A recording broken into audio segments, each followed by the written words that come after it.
Prince's last Diddy recording played in trial. The first Diddy party I went to was at Prince's house. So you want to go to Prince's house to the Diddy party where Tyrese is performing and Demi Moore and Ashton Kutcher are swinging on swing. That is what's happening on the other side of the wall. And so the one thing that makes this party different than a Jamie Foxx party or any other celebrity party that wrangles a bunch of young women or guys or whatever too, is that Diddy didn't let you bring your security in the party. Cassie said he would get physical. The one male guy who did things for Diddy and Cassie said he witnessed him get physical. Don, so again, we talked about how the domestic charges aren't, what he's being, what he's on trial for. But boy, it's stacking up. And I feel that the jury is going to take that into consideration. Cassie Ventura on the witness stand for a fourth day in the federal criminal trial against hip-hop mogul Sean Diddy Combs. The defense continuing cross-examination this morning, confronting her with dozens of her own messages, many explicit, hoping to convince the jury she was an eager sexual partner who matched Combs' desires. "I'm always ready to freak off," one message said. It became such a big deal back then is ever since my third album, I wasn't really taking large advances from the recording companies. I was recording the albums myself in my own studio. So the way I looked at it, I owned the work because I paid for it. And I did all the work. I created it, so I felt like it should belong to me. That said, the companies felt otherwise. And they would always hold this contract up and say, well, you signed it. And I say, well, I understand that. It's not like I want to leave. I just want to, talk about this thing and see if we can't make it more fair. Of course, they wouldn't change, because if they changed, they wouldn't really exist. And that's kind of the situation we're in right today. They're not going to exist much longer. It's not like we're against them or anything like that. The idea is that we find better ways of working with one another.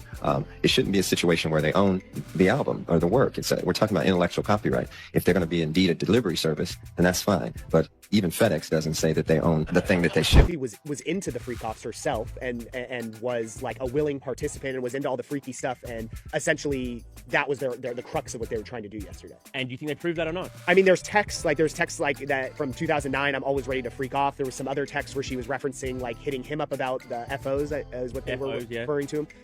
To me, like, yes, this doesn't look good, but at the same time, I think the timeline is crucial here. And these are texts from 2009, man. That was when they were first getting in the relationship. She was young.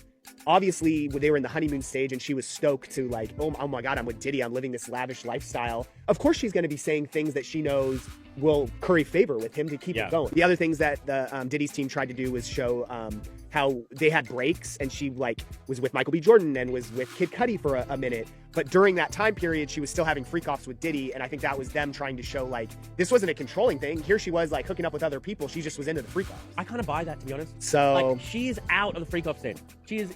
when she's with Kid Cudi, or allegedly with Michael B. Jordan, she's kind of out of the freak-offs if she wants to be. So why do you keep going back? I know it's kind of like a mental, like, she still loves Diddy. Diddy was jealous about her. Oh, yeah, because that was another thing that the prosecutors were trying to do, is show that... that they had a very jealous relationship. She would get jealous when he's with Kid Cudi. Also, like, Kim Porter. Cassie would be jealous of Kim Porter. Right. Trying to show that, like, Cassie, you were in love with this guy. That's why you were jealous. Right. So, like, this was a real It relationship. was just interesting to see Chris Brown. I mean, he's always coming up somewhere, dude. He is. Chris Brown.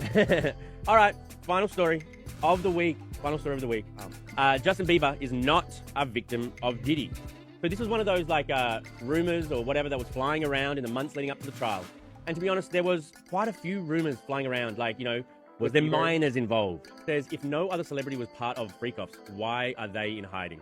Are they in hiding, though? I don't think they're in hiding. I just think other celebrities didn't want to insert themselves. No one wants to be tied to Diddy one way or the other. Even if you're at a white party, like just having a lot of fun, one of Diddy's white parties, you don't want to be linked in any way. No, and that's why, like, all those people, there's a few people I think that have come forward and been like, I didn't see any of this freak-off stuff. Nobody who queued outside the federal district court that sticky Tuesday expected to feel the temperature fall the instant they crossed the threshold, yet a hush clung to every caller. It was the sort of chill that doesn't seep from air conditioning vents, but from collective intuition that something irreversible is about to happen. Hallways that usually hummed with reporters swapping gossip like baseball cards now echoed with cautious whispers. Even the fluorescent lights seemed to dim, as if the building itself wanted to observe in silence. By 9:30 a.m., the courthouse resembled an embassy in crisis. Extra magnetometers sprouted at every entrance, and deputies with radiation wands patrolled like Secret Service. Cameramen who once breezed through security now surrendered tripods for bomb-sniffing swabs. A veteran stenographer muttered she hadn't seen precautions precautions like this since 9/11, and nobody laughed. Each new measure felt like another brick ceiling off the world outside. Sean Diddy Combs glided in wearing an indigo suit as smooth as midnight water. He walked with that practiced weightlessness peculiar to stars who have spent decades floating down red carpets. A half smile here, a nod there, gestures calibrated to radiate untouchable calm. For 48 hours that mask had held, but everyone sensed it could splinter today. When Judge Valerie Ellison entered, her robe flared like storm clouds. After the customary reminders, she added a razor-edged warning. Any disruption will be met without hesitation. Spectators traded nervous glances. What bombshell justified ground rules harsher than a title fight? Two government technicians rolled out a palm-sized cube with a single blinking diode. Wires snaked across polished mahogany toward the court's sound system. Prosecutor Angela Ramirez hovered like a pilot running final checks. Guessing games buzzed. Undercover wire? Hidden camera feed? Few imagined a dead legend's voice was minutes away from commandeering the room. Ramirez cleared her throat. Your Honor, the people moved to admit authenticated audio recorded by Prince Rogers Nelson. 5 syllables, Prince Rogers Nelson, detonated louder than any gavel. Pens froze, seats creaked. Defense counsel sprang up shouting ambush, prejudice, violation. Judge Ellison listened, lips thin as piano wire, then ruled the file had been disclosed under seal. Objection overruled. Proceed. The speakers hissed, then steadied into fidelity so crisp it felt eerie. Prince's timbre, half silk, half sermon, filled the chamber. I'm recording this because I've run out of safe doors to knock on, he confessed. A woman clasped her rosary. Diddy folded his arms, but a vein pulsed at his temple. Prince described nights so extravagant they bordered on myth. Caribbean-themed galas on Long Island estates, private casino floors erected inside penthouses, poolside stages where superstar DJs spun under NDAs thicker than encyclopedias. Phones were bagged in opaque sleeves, newcomers sorted by marketability. Champagne flutes swapped the moment lipstick smudged. What happens after the last chorus, he said, isn't mischief, it's criminal. Defense lawyer Martin Brenner leaned in, whispering urgently, but Combs stared into the ventilation grate as though searching for an escape hatch. Sweat, reluctant at first, began to darken the starched line beneath his collar. Audio rolled to a December 2015 soiree in Beverly Hills. Prince named 2 chart toppers who had sworn under oath they never attended Combs's private events. Jurors traded glances, breath caught in throats. Combs blinked 3 times in 6 seconds, and every camera caught it. Prince next recounted a Grammy night confrontation. On tape, Combs allegedly laughed. You might be Prince, but untouchable you're not. Hearing his own words boomerang, Combs erupted. That's a lie. Water splashed across polished oak. Gasps ricocheted. Judge Ellison's gavel cracked down. 7 public seconds, and the myth of perpetual cool shattered. Prince calmly cited wire transfers. 2 million here, 1.3 there. Hush money to dampen storms. Screens displayed matching ledgers. Audio now welded cold paperwork to warm human narrative, forging chains no defense could break. Brenner's legal pad became a makeshift shield. He'd invite dreamers upstairs, Prince continued, then slide contracts under their pens while the night still blurred. License plates, code word texts, bodyguard aliases, each detail cross-referenced by spreadsheets. Gallery jaws dropped. A veteran crime reporter mouthed airtight. Across the aisle, Cassandra Ventura watched her former partner shrink with a mix of sorrow and relief. Defense lawyers had painted her as complicit, brandishing decade-old texts. But beside Prince's forensic ledger, those messages read less like consent and more like cultivated compliance. Projectors threw surveillance stills onto a screen, the exact chandelier Prince described, the same velvet rope. Each revelation zipped another tooth on a zipper, sealing shut the defense's daylight. Charisma is armor until it isn't. By mid-afternoon, Combs's shoulders curled inward, tie slackened.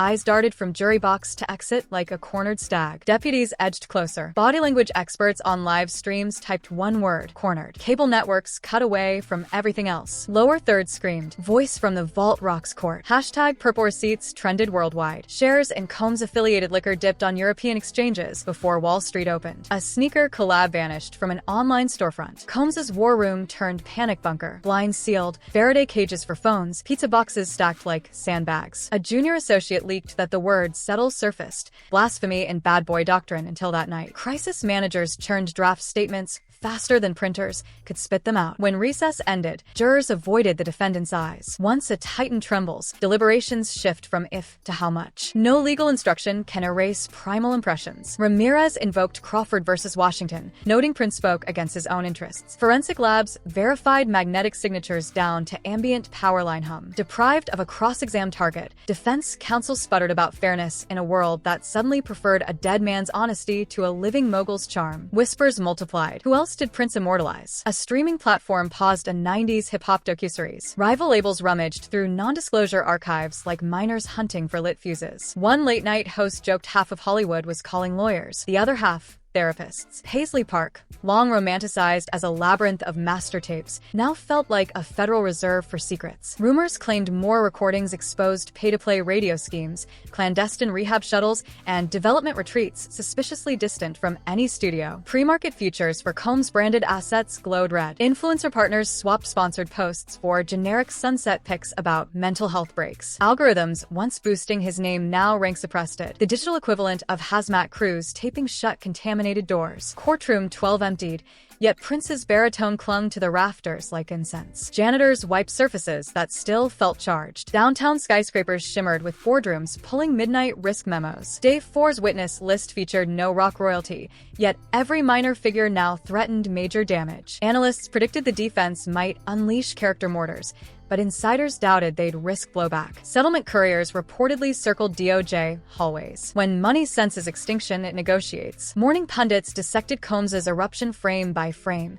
Shock, humiliation, the animal realization that narrative control had left the building. Amateur body language analysts on social feeds slowed every blink to half speed, drawing arrows like football commentators. Pop stations still spun vintage bad boy tracks, but DJs now preface them with disclaimers. High school dance coordinators quietly replaced "I'll be missing you" on playlists. The separation of art from artist felt wobblier by the hour. Social commentators savored the irony. A mogul who sampled others for a living felled by a voice he couldn't remix. Justice, it seemed, had a sense of poetic meter. Will the vault keep spilling? If silence prevails, does it ring louder than any song? Fan loyalties, legacy valuations, brand futures, all hovered over a canyon, awaiting the next echo. Approaching midnight, reporters filed dispatches, but none typed conclusion. Whether the trial ends in conviction, deadlock, or clandestine accord, Day 3 etched its own immovable legend. A genius gone since 2016, testifying across time, tightening screws on an industry that once believed secrets could be buried under applause. Digital outlets scrapped lifestyle listicles to erect vault crisis desks. Engagement peaked at nearly 4 million interactions per minute, dwarfing numbers from royal weddings and Super Bowls. Editors yanked staff from vacation, instructing, if it doesn't mention Prince or Combs, kill it. Streaming platforms convulsed. Prince's deep cuts rocketed to global top 10 slots, while tracks featuring Combs sank by measurable margins. One engineer admitted the recommendation engine briefly debated flagging bad boy compilations with content advisories, fearing regulatory wrath. In Washington, townhouses converted to consultation suites. Lobbyists weighed whether copyright reform bills might become collateral damage. Over lukewarm espresso, senior partners admitted the industry faced an existential fork: defend Combs and risk contagion, or sacrifice him and hope the fire stops spreading. Online fan forums split along generational lines. Older listeners argued that genius outweighs alleged misconduct. Younger fans live-stream purged vinyl collections. A subreddit ran a 24-hour vigil dissecting ethical lines between influence and exploitation, discovering no easy answers, only uncomfortable reflections. Corporate flight unfolded with algorithmic speed. Beverage conglomerates replaced billboard faces overnight. Fragrances canceled runway launches, and a sportswear giant dumped 50,000 co-branded hoodies into discount limbo. Breaking contracts hurt less than keeping them. Universities scheduled emergency symposia on parasocial dynamics. At home, parents who once blasted MO problems fielded tough questions from teens about NDAs at pool parties. What started as gossip morphed into a national civics lesson on power and consent. Barbershops, long hip-hop's unofficial think tanks, filled with debate. Some patrons warned against rushing to judgment, citing historic weaponization of media against Black success. Others argued that community loyalty cannot eclipse accountability. Clippers buzzed. No consensus emerged. Loyalty fissured like cracked vinyl. Session musicians archived studio selfies. A tour manager hinted at truth finally breathing, and even family offered carefully lawyered statements. Background vocalists whispered about unionizing to escape NDAs that felt more like muzzles. Appellate ripples could ripple for years. Arguments over confrontation clause nuances and spectral testimony. But reputational gears rarely spin backward. Documentarians smell multi-part deals. Biographers sharpen pencils. By the time ultimate judgments crystallize, public sentiment may have fossilized. History does not always announce pivot points, yet by week's end, even cynics conceded they had witnessed one. A cube no bigger than a ring box sliced through decades of celebrity myth. One man built his empire on sound. Another's posthumous whisper may be what finally unmutes the truth.